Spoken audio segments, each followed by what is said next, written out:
নমস্কার বন্ধুরা, আজকে আমি আলু মটর দিয়ে ফুলকপির রসা রেসিপি নিয়ে এসেছি। রান্নাটা আমি হলুদ ফুলকপি দিয়ে করছি। হলুদ ফুলকপিতে ভিটামিনের মাত্রা সাদা ফুলকপির থেকে বেশি, তবে স্বাদে একটু কম হওয়ার জন্য অনেকে এটাকে এড়িয়ে যান, কিন্তু রান্নাটা একটু রসিয়ে কষিয়ে করলে সাদা ফুলকপির স্বাদকেও হার মানাবে।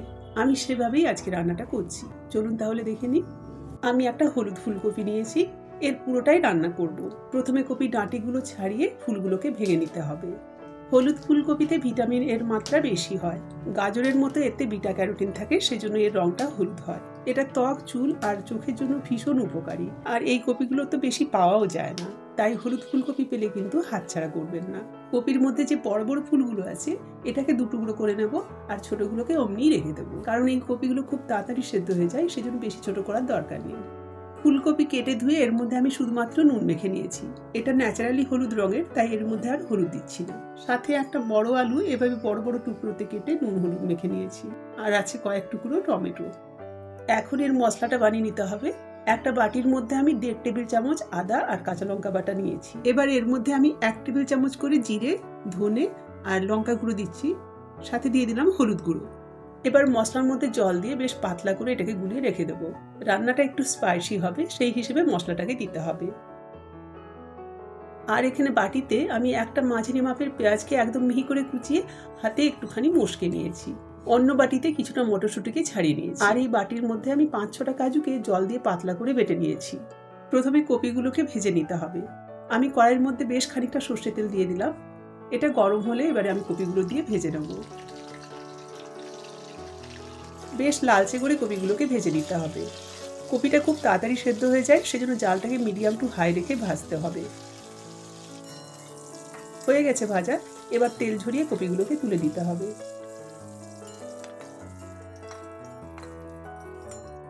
কপি ভেজে তুলে নেওয়ার পর ওই কড়াইয়ের মধ্যে আমি আরো খানিকটা সর্ষের তেল দিয়ে দিয়েছি। তারপর তেলে ফোড়ন দিচ্ছি 2টো তেজপাতা, 2 টুকরো দারচিনি আর 2টো ছোট এলাচ। ফোড়ন দিয়েই এর মধ্যে আমি আলু টুকরোগুলো দিয়ে দেবো।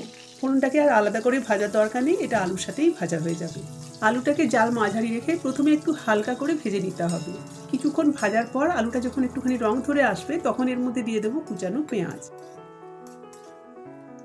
পেঁয়াজ দেওয়ার পর এটাকে আরো কিছুক্ষণ ভেজে নিতে হবে লালচে করে। বেশ লালচে করে ভাজা হয়ে গেছে। এখন আমি এর মধ্যে গুলিয়ে রাখা মশলাটা দিয়ে দিচ্ছি। তার সাথে দিয়ে দেবো স্বাদ মতো নুন। এবারে জাল কম করে মশলাটাকে কষিয়ে নিতে হবে যতক্ষণ না তেলটা ছাড়ছে। মশলার মধ্যে আমি আর জল দিচ্ছি না, কারণ মশলাতে অলরেডি অনেকটাই জল আছে। এই রান্নাটা একটু রিচ হলে খেতে বেশি ভালো লাগে। একদম কম তেল মশলায় রান্না কিন্তু একটু বিস্বাদ লাগতে পারে। এবারে মশলার জল শুকিয়ে তেল ছেড়ে গেছে। এখন আমি এর মধ্যে কাজু বাটাটা দিয়ে দিচ্ছি।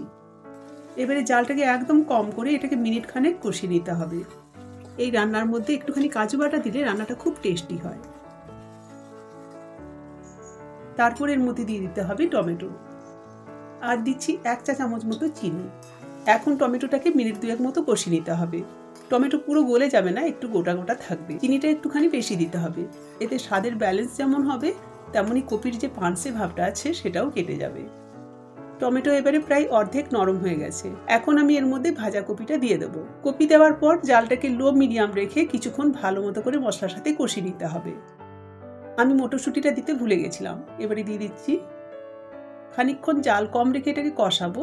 তারপর ঢাকা দিয়ে জাল একদম কম করে দিয়ে এটাকে মিনিট 5-7 রান্না করতে হবে, যাতে সবজিগুলো ভালো মতো সেদ্ধ হয় আর এর মধ্যে তেল মশলা একদম মজে যায়।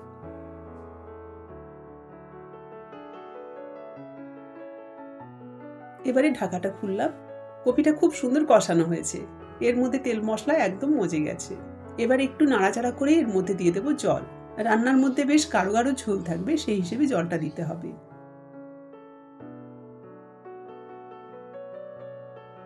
আমি প্রায় 2.5 কাপ মতো জল দিলাম। এবার নাড়াচাড়া করে ঢাকা দিয়ে এটাকে আরো 7-8 মিনিট মতো রান্না করব। কয়েকটা কাঁচা লঙ্কা দিয়ে দিলাম। জালটাকে বাড়িয়ে দেবো যাতে ঝোলটা ঘন হয়ে যায়। আর সবজি তো প্রায় সেদ্ধ হয়েই আছে। রান্না আমাদের প্রায় কমপ্লিট। ঝোল বেশ ঘন হয়ে গেছে। এখন জাল একদম সিম রেখে ওপর থেকে বেশ খানিকটা ধনেপাতা কুচি ছড়িয়ে দেবো। ফোড়নে গরম মশলা দিয়েছিলাম, তাই আর গরম মশলা গুঁড়ো দেওয়ার দরকার নেই, শুধুমাত্র ধনেপাতা কুচি ছড়িয়ে দিলেই হবে। নাহলে গন্ধটা খুব বেশি উগ্র হয়ে যাবে। ধনেপাতা দিয়ে নাড়াচাড়া করে এটাকে ঢাকা লাগিয়ে গ্যাসটাকে বন্ধ করে দিতে হবে। ঢাকা দিয়ে এটাকে 5 মিনিট স্ট্যান্ডিং টাইমে রাখবো, তারপরে নামিয়ে নেবো। ব্যাস, আমাদের রান্না একদম কমপ্লিট। এবারে সার্ভ করার পালা।